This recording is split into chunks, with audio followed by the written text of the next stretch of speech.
সারা দুনিয়ার মানুষ যদি টাকা দিয়ে ফিতরা দেয়, সারা দুনিয়ার মানুষই পাপী।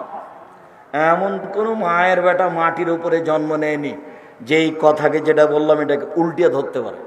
অনেক সময় খাদ্যর চেয়ে টাকা দিলে গরিবের উপকার বেশি হয়, কারণ খাদ্যটা তাকে বেচতে হবে, বেচতে দাম কম পাবে। সাদাকাতুল ফিতির এটা হচ্ছে নাস্তার জন্য দান। ফাতারা শব্দের অর্থ নাস্তা করা, আর ফাতারা শব্দের অর্থ ব্রেকফাস্ট, মানে রোজা ভঙ্গ করা। এর থেকে ইফতার শব্দটা আসছে। তো এই সাদাকাতুল ফিতরটা যাদের উপরে জাকাত ফরজ তাদের উপরে সাদাকাতুল ফিতর আদায় করা ফরজ, কিন্তু ব্যবধান আছে। ব্যবধানে জাকাত দেওয়ার জন্য আপনার সম্পদটা আপনার হাতে 1 বছর থাকা লাগবে, আর ফিতরার ক্ষেত্রে ওইটা লাগবে না। আপনি যদি আপনার প্রয়োজন যা এর অধিক যদি আপনাকে 52 তোলা রুমবার্জি মূল্য সেই পরিমাণ যদি আপনার কাছে অতিরিক্ত কিছু থাকে, খাদ্য আসবাবপত্র এভাবে যাই থাকবে, এটার উপরে বছর পার হওয়া প্রয়োজন নাই, শর্ত নাই।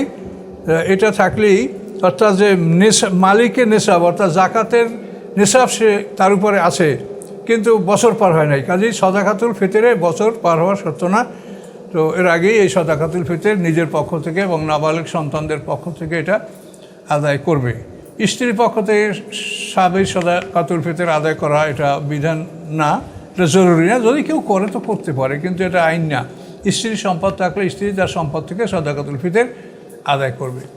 এই সাদাকাতুল ফিতর মানে কী দিয়ে আদায় করতে হবে, এটা হলো ইমামদের মতামত হলো যে যেই জিনিস দান করলে যারা গ্রহণ করবে গ্রহীতার উপকার যাতে হয়, গ্রহীতা যাতে লাভবান হয়, তার যাতে কষ্ট না হয়, এরকম জিনিস দিয়েই এই সাদাকাতুল ফিতর এটা দেওয়া ইমামরা এবং ফিকহ শাস্ত্রবিদরা এটাই পছন্দ করেছে। কিন্তু এই জন্য সাদাকাতুল ফিতরের যেটা আপনার কিতাবে যেটা আপনি পাবেন সেটা হলো নিসফে সা, অর্থাৎ 3.5 1 সা এর অর্ধেক নিসফে সা। এই নিসফে সা পরিমাণ খেজুর থেকে দিলে তো 1 সা দিতে বলা হয়েছে। জব, গম দিলে নিসফে সা। তো এভাবে মোটামুটি যেটা অর্ধ সা বা পূর্ণ সা যেটা নির্ধারিত আছে বা যেটা ওলামায়ে কেরামরা সাব্যস্ত করেছেন, সর্বনিম্ন বলেছেন আর সর্বোচ্চ বলেছেন। তার কারণ যদি কেউ আঙ্গুর দিয়ে যদি কেউ সাদাকাতুল ফিতর দেয় তাহলে তার অনেক মূল্য হবে।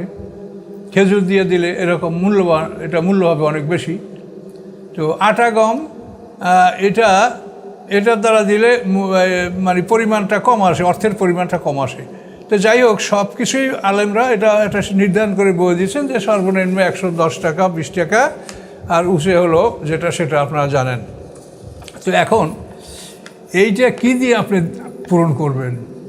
তো এইটা হলো যে জিনিসটা শহরে সবচাইতে বেশি প্রচলিত এবং যেই এটা খাদ্য দেওয়া হোক অথবা টাকা পয়সা দেওয়া হোক, কোনটা দিলে গ্রহীতার সুবিধা হবে, উপকার হবে, সেই হিসাবেই এটা দিলে আদায় হয়ে যাবে। এ ব্যাপারে ওরকম অমন কড়াকড়ি কিছু নাই।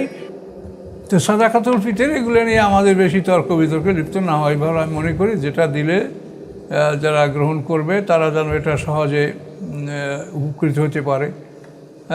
এখন যদি মনে করেন আমি চাল দিয়ে দেবো, এটা শহরে যদি চাল দিয়ে আপনি দিতে চান তাহলে তো এটা তাদের জন্য কষ্ট হবে। আবার গ্রামে যদি আপনি চাল দিয়ে দেন তাহলে এটা তাদের জন্য ভালো হবে। কাজেই কোন অঞ্চলে কোন জিনিসটা দিলে সুবিধা হয়, কাজেই গ্রাহকদের সুবিধা অনুযায়ী এটা দেওয়া উত্তম, এটা মনে করি।